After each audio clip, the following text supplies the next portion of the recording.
लोकसभा निवडणुकीच्या पार्श्वभूमीवरती पालघरमध्ये जिजाऊ संघटनेचा निर्धार मेळावा आयोजित करण्यात आलाय। जिजाऊ संघटनेचे अध्यक्ष निलेश सांबरे हे या मेळाव्याला संबोधित करणार आहेत।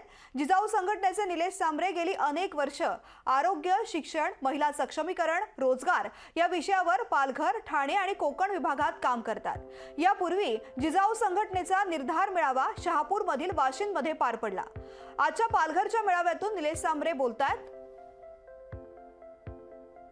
थेट जाऊयात या मेळाव्यामध्ये। किंवा लोकप्रतिनिधी संगनमताने 700 शिक्षक सोडण्याचा घाट रचतात आणि तो घाट थांबवल्यानंतर हे चौताळलेले जे कुत्रे असतात ते कुत्रे कुठेतरी कुठल्या ना कुठल्या नावाने आपल्याला बदनाम करण्याचं काम करत असतात।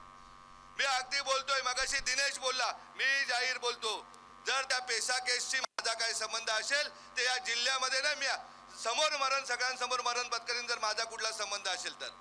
परंतु याच लोकप्रतिनिधींना, याच राजकारण्यांना जेव्हा 750 शिक्षक सोडायचे होते, यामध्ये मोठ्या प्रमाणामध्ये अपार करायचा होता आणि तो अपार रोखल्यानंतर त्यांनी कुठेतरी समाजाला, अज्ञानी समाजाला दुर्लक्षित करण्यासाठी किंवा स्वतःच्या खुर्च्या वाचवण्यासाठी आपल्या नावाने बोंब केलेले। मी अगदी संध्याकाळचा टाइम आहे, अगदी मनापासून सांगतोय का पेसाच्या केसशी माझा कुठलाही संबंध नाही। मी कधीही अशी कुठलीही याचिका टाकलेली नाही। मी या जिल्ह्यामधील शिक्षक सोडायला लावले होते, ते शिक्षक रोखण्यासाठी माननीय उच्च न्यायालयामध्ये याचिका टाकली आणि माननीय न्यायाधीशांना समजावून सांगितलं का हा आदिवासी जिल्हा आहे, हा इथे शेतकऱ्यांचा, शेतमजुरांचा, मच्छीमारांचा जिल्हा आहे। इथल्या विद्यार्थ्यांना जर शिकवलं नाही, आधीच हा जिल्हा पीडित आहे। इथे कुठलाही प्रकल्प आला तर आमच्या बांधवांना लुटलं जातंय, अक्षरशः आया बहिणींची आबरू काढून लुटलं जातं, हे आपल्याला सर्वांना माहिती आहे। आज बघायला गेलं तर बुलेट ट्रेन, बडोदा एक्सप्रेसवे, अनेक प्रकल्प, कवडास आणि सूर्या प्रकल्प, का या प्रकल्पामध्ये जे प्रकल्प पीडित आहेत, लेंडी राहू दे, खडखड राहू दे, या अनेक प्रकल्पामध्ये आमच्या बांधवांची, शेतकरी बांधवांची लूट झालेली। अगदी सांगतोय, बडोदा एक्सप्रेसवे आणि बुलेट ट्रेन मध्ये तर अनेक मोठमोठे पदाधिकारी सहभागी होते, अधिकारी सहभागी होते का ज्यांनी बँकेच्या अकाउंटमध्ये आदिवासी बांधवाच्या, शेतकऱ्याच्या पैसे आल्यानंतर त्या खात्यामधूनच, बँकेतूनच पैसे काढलेले, करोडो रुपयाची लूट इथल्या शेतकऱ्यांची झालेली। याबाबत का नाही आमचे लोकप्रतिनिधी आवाज उठवत? का आमचं प्रशासन मुख गिळून गप्प बसलेलं आहे? त्यांनी आवाज उठवायला नको का जिथे आमच्या शेतकऱ्यांची लूट झालेली आहे? या जिल्ह्यामध्ये आरोग्याचा प्रश्न आपण बघितलात का? जिल्ह्यामध्ये 30 ते 40% आरोग्य यंत्रणेमध्ये कर्मचारीच नाहीत।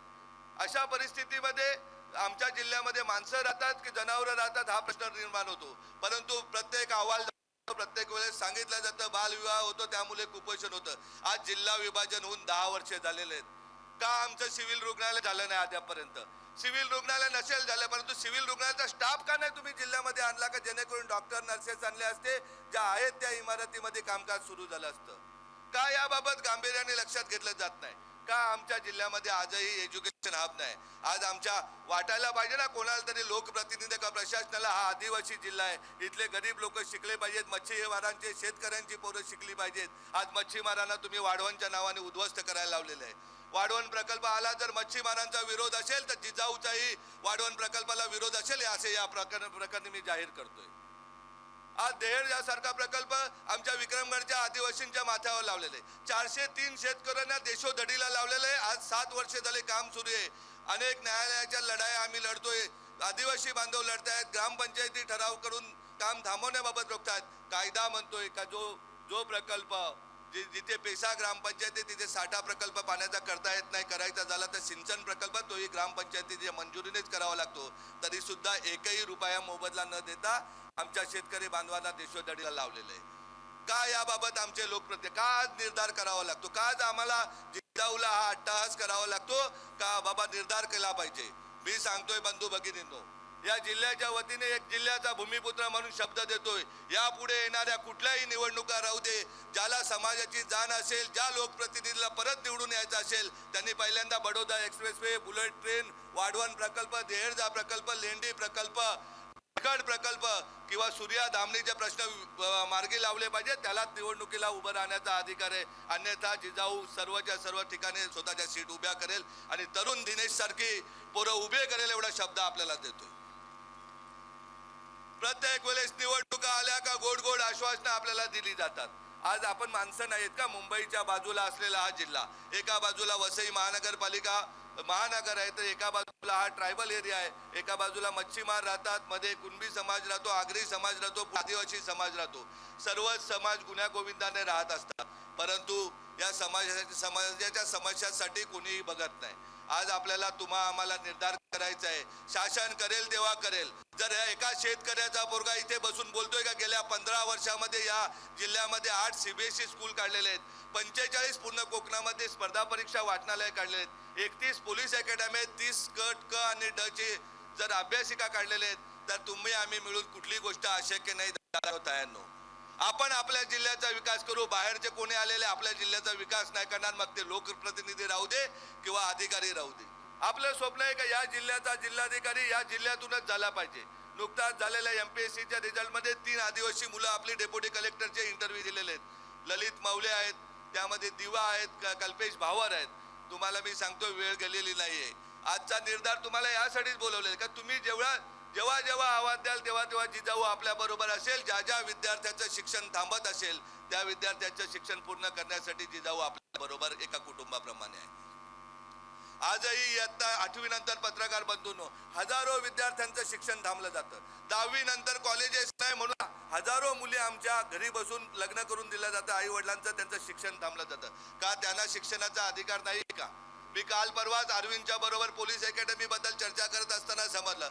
अरविंद बोलला, आप्पा आपल्या आदिवासी बांधवांकडे डाळ म्हणजे तांदूळ घेऊन येतात ते आणि डाळीचे पाण्यावरती बिचारे जेवत असतात. म्हटलं अरविंद हे पुढच्या 15 दिवसामध्ये असं नियोजन कर का या विद्यार्थ्यांना जेवण हे आपण देऊ.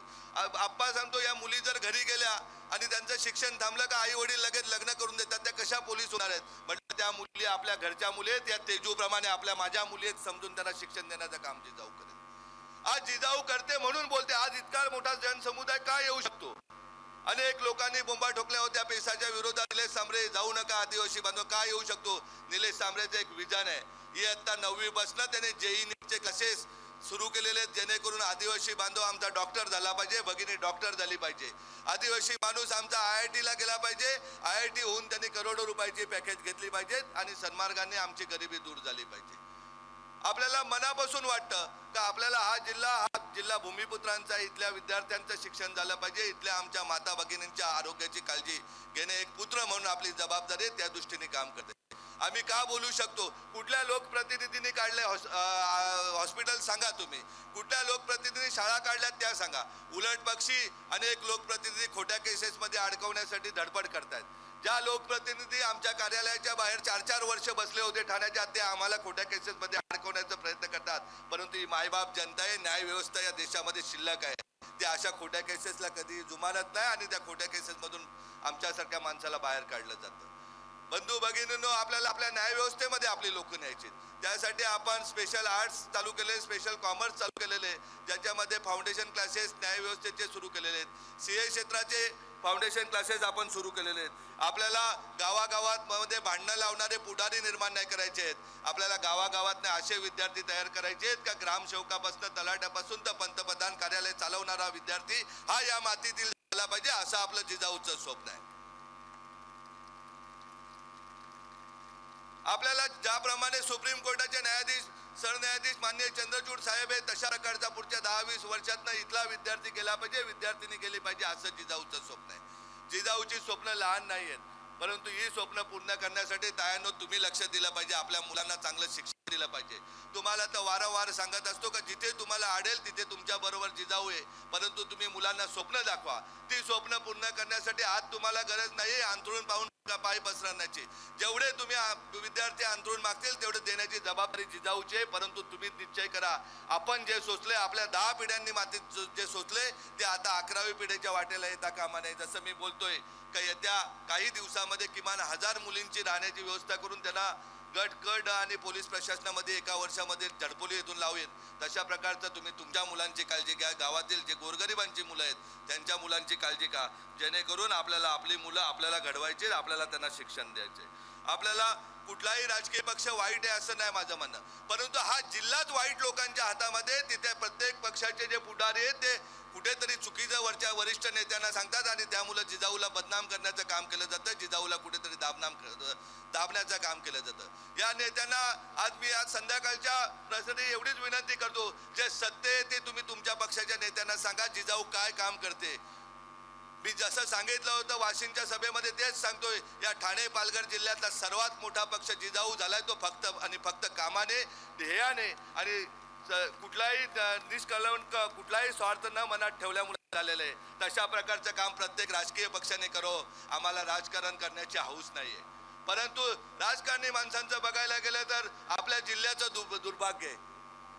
माय माऊले आमच्या अनेक मुलींना लग्नासाठी आई वडिलांकडे पैसे नाही म्हणून घरी बसावं लागतं किंवा कुठेतरी आत्महत्या करावी लागते. अशा वेळेस आमचे लोकप्रतिनिधी त्यांची मुलं 25 वर्षाची झाल्यानंतर 28 वर्षाच्या मुलीशी लग्न करतायत. काय हा न्याय आहे आपल्या जिल्ह्यामध्ये? हा न्याय मिळवण्यासाठी आम्हाला लढायचंय. आपल्याला आपल्या मुलांसाठी काम करायचंय, आपल्या जिल्ह्यासाठी काम करायचंय. आपण जो विश्वास दाखवलाय, ज्या विश्वासाने तुम्ही माझ्या बरोबर आहे, त्या विश्वासाला माझ्या उभ्या आयुष्यामध्ये मी कधी तुम्हाला तडा जाऊ देणार नाही, हा शब्द तुम्हाला देतोय. आपल्याला सर्वांना जाती भेद धर्मापलीकडे एकत्र राहायचंय. आपल्याला हा जिल्हा हा आपला जिल्हा आहे, आपला भूमिपुत्रांचा जिल्हा आहे आणि राजकारणाचा उपयोग हा स्वतःचं पोट भरण्यासाठी, खुर्च्या मिळवण्यासाठी नाही, तर डॉक्टर बाबासाहेब आंबेडकरांनी सांगितलेलं आहे त्याप्रमाणे फक्त आणि फक्त समाजाची सेवा करणारे लोकप्रतिनिधी आपल्याला घडवायचे आहेत. ज्याप्रमाणे मी सांगतोय, आमचे सरपंच आहेत, आमचे नगरपंचायती आहेत, नगरसेवक आहेत. कुठलाही लोकप्रतिनिधी दाखवा का कुठल्या दाखल्याचे कधी पैसे देतो का कुठलं काम विकण्याचे पैसे घेतोय. अशा प्रकारचे लोकप्रतिनिधी आम्हाला तयार करायचे, चांगले अधिकारी तयार करायचे आहेत. आपण जो विश्वास दाखवलाय त्या विश्वासाला उभ्या आयुष्यात माझ्याकडून तडा जाणार नाही, हा आपल्याला शब्द देतो. आपण आज जसे सोबत आहात तसेच कायम सोबत राहा. मग ती वाढवणची लढाई राहू दे, देहरजा प्रकल्पाची राहू दे किंवा येणारा कुठलाही प्रकल्प शेतकऱ्यांना, शेतमजुरांना, मच्छीमारांना, आदिवासींना फसवणारा असेल तर त्यावेळेस पहिला जिजाऊ त्यांच्या बरोबर असेल, शेतकऱ्यांच्या बरोबर असेल, हा शब्द आपल्याला देतो. आणखीन अनेक वक्त्यांची भाषण आहेत त्यामुळं आणि कार्यक्रम आहे त्यामुळे मी आवर्त घेतो. जय हिंद, जय महाराष्ट्र. नक्कीच धन्यवाद सन्माननीय निलेशजी सांबरे साहेब. आपण अत्यंत लाख मोलाचं मार्गदर्शन आजच्या या निर्धार मेळाव्यातून आपण सगळ्यांना संबोधित केलंय, त्याबद्दल मी आपलं मनापासून धन्यवाद व्यक्त करतो. आणि अत्यंत आनंदाची गोष्ट अशी आहे की एक निस्वार्थ व्यक्तिमत्व का ज्यांनी आपलं संपूर्ण हयात खऱ्या अर्थानं इथल्या कष्टकऱ्यांसाठी, इथल्या आदिवासी समाजासाठी, इथल्या गोरगरिबांसाठी लढा देऊन उभी केलेली आहे. मूळ मालक जे जमिनीचे असतील त्यांना जमिनी मिळवून देण्यापर्यंत हा सगळा लढा ज्यांनी उभा केला, कोणत्याही राजकीय व्यासपीठावर ते कधी गेले नाहीत, पण समाजकारणातून राजकारण आणि राजकारण हे लोकसेवेचं असावं हे धोरण सन्माननीय निलेशजी सांबरे साहेबांचं ओळखून आज जे प्रामुख्यानं निर्धार मेळाव्यामध्ये उपस्थित आहेत, अर्थात आपल्या संपूर्ण पालघर जिल्ह्याला परिचित असलेले भूमिसेना आदिवासी एकता परिषदेचे संस्थापक अध्यक्ष आदरणीय काळूराम काका दोदडे हे या ठिकाणी आवर्जून उपस्थित राहिलेत. लोकशाही मराठी ऐका, पहा, जागरूक रहा.